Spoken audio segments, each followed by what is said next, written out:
અંકલેશ્વરની જયાબેન મોદી હોસ્પિટલમાં પ્રોજેક્ટ નવજીવન અંતર્ગત cancer patients કોમ્યુનિટીનો કલેક્ટર ડોક્ટર નવનાથ ગવાણેના હસ્તે પ્રારંભ કરવામાં આવ્યો હતો। અંકલેશ્વરની Shrimati Jayaben Modi multi speciality hospital તથા JB Modi cancer centre Ankleshwar દ્વારા કેન્સરની સારવારની દવા અને આધુનિક ટેકનોલોજીથી આગળ લઈ જઈ દર્દીઓને માનસિક, સામાજિક અને ભાવનાત્મક સહયોગ આપવાના હેતુથી પ્રોજેક્ટ નવજીવન અંતર્ગત head and neck cancer patients કોમ્યુનિટીનો પ્રારંભ કરવામાં આવ્યો હતો। આ પ્રસંગે ભરૂચ જિલ્લા કલેક્ટર નવનાથ ગવાણેના હસ્તે કેન્સર સેન્ટર બુકલેટનું વિમોચન કરવામાં આવ્યું હતું। કાર્યક્રમમાં જિલ્લા વિકાસ અધિકારી યોગેશ કાપસે, અંકલેશ્વર ઇન્ડસ્ટ્રીઝ એસોસિએશનના પ્રમુખ વિમલ જેઠવા સહિતના મહાનુભાવો, તબીબો, હોસ્પિટલ સ્ટાફ, કેન્સર સર્વાઈવર્સ અને દર્દીઓ ઉપસ્થિત રહ્યા હતા। જિલ્લા કલેક્ટર નવનાથ ગવાણે હોસ્પિટલની અદ્યતન મેડિકલ સુવિધાઓ, નિષ્ણાંત તબીબી સ્ટાફ અને દર્દી કેન્દ્રિત કામગીરીની પ્રશંસા કરી હતી। તેમણે જણાવ્યું હતું કે કેન્સરની સારવાર માત્ર દવા, મશીનરી અને તબીબી પ્રક્રિયાઓ સુધી મર્યાદિત ન રહેવી જોઈએ।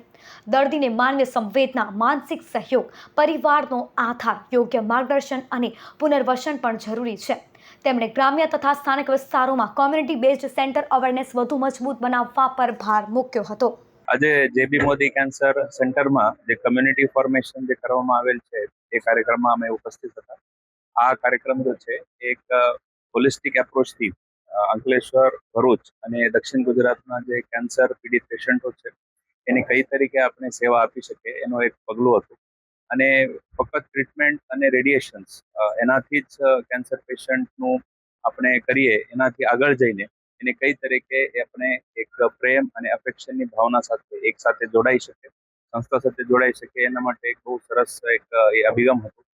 જ્યારે અમે સેન્ટર જોવા આવ્યા ત્યારે અહીંયા એડવાન્સ મશીનરી છે, ટ્રેન સ્ટાફ છે અને એના સાથે કમિટેડ લીડરશિપને લઈને આ સેન્ટર જો છે એ સેવા આપી રહ્યા છે।